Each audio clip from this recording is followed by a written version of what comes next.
So yesterday we got, you'll want these parts for the back brace, and then of course 2 of your drives assembled and 2 of your idlers assembled.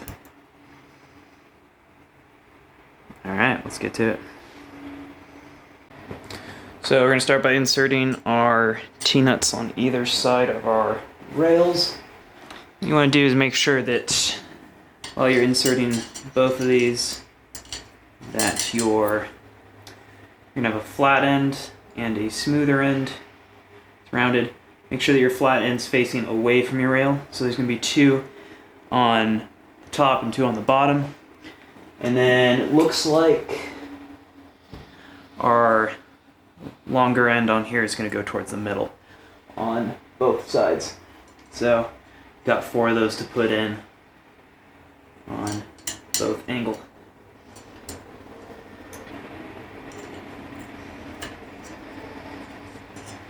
So yeah, a little twist with the Allen wrench there slides that into place pretty good. I think that's the easiest way to get those in. So another one here.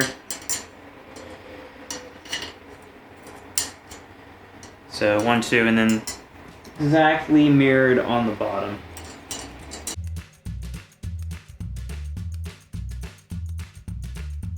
I'm gonna go ahead and do the other side while it's flipped over. So right there. Back on the top side.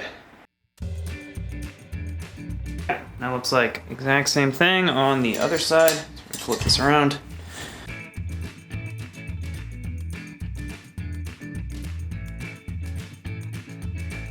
Alright, now we're going to move over to the front side here. Here we have the whole printer set up, and we're going to move into that front left side right there. Idler should be clamped in right there. Once our idler's snapped on, you're going to move it down till you get aligned with those M5 T-nuts. The M5 by 10s. Slide right there.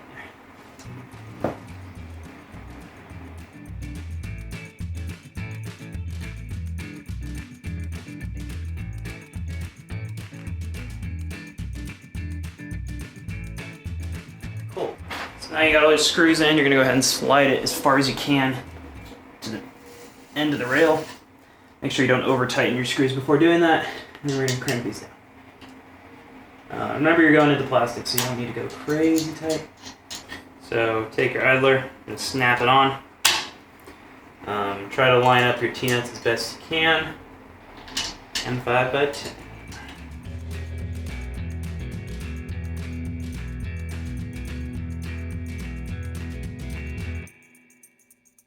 Flipping the entire thing around. On our other end is going to be our drives. And what you're going to make sure is that your drive, this L should fit with that, and it should also snap on. There we go.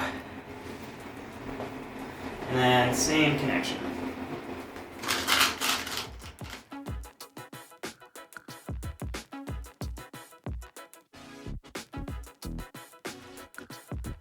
Alright, then shove it back in. I need to loosen mine up. Slide it to as far as back as you can, and then tighten it back up.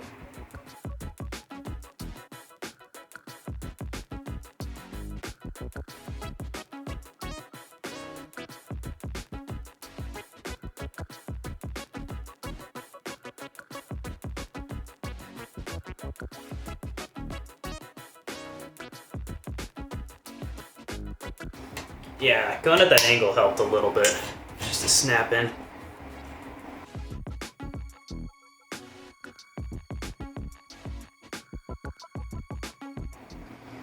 Alright, so I misunderstood the bottom of this guy. So on one side, you're gonna have, I don't quite know how to get this out. On one side, you're gonna have one that's smaller and one that's thicker. This is actually for an M3. And what you can do is after you put this in, get everything aligned. You're gonna take your sensor for your end stop, and it's hard to see, but there's a little spot right here that you can pop out if you ended up doing a Hall effect sensor, but I think I'm just doing an end stop, so I need to replace this with a M3, which also means replacing the T-nut, and this M5 needs to be longer.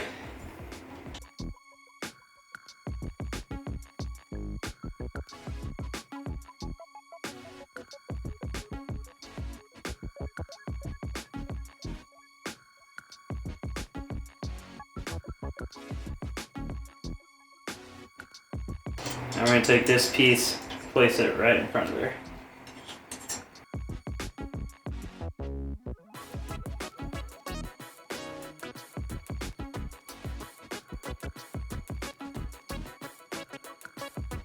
So now we're going to be looking at front here.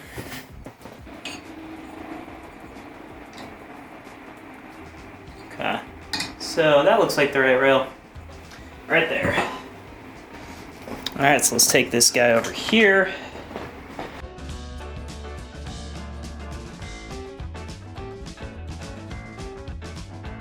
Okay, so that's going to be the back end. Let's flip these around. And then kind of the same thing.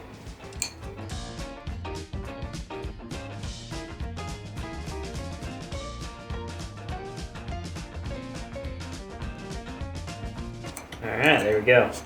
Alright, so when we bring this back here, what we want to make sure is that these bottom ones are facing down. And everything else should just slide right in here. Go ahead and I'm going to try pushing it into this one.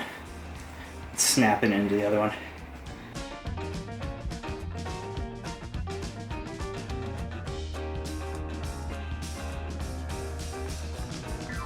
And center that between those two best you can. Slide your T-nuts into place, and a bunch of M5x10s again.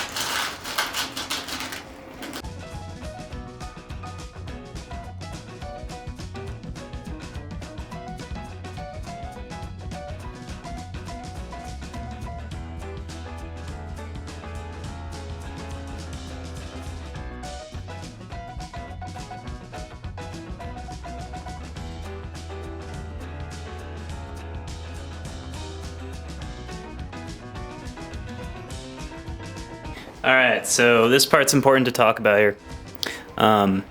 It looks like an L bracket, but it's slightly offset to that direction. So what you want to make sure is that when you do that offset, that the inner rail, the drivetrain you have right now, is going into the printer, not away from the printer. So for me that looks like this. And you can see this little curve right here. And then you're also going to need to put M5s into this rail as well, so that we can actually use it.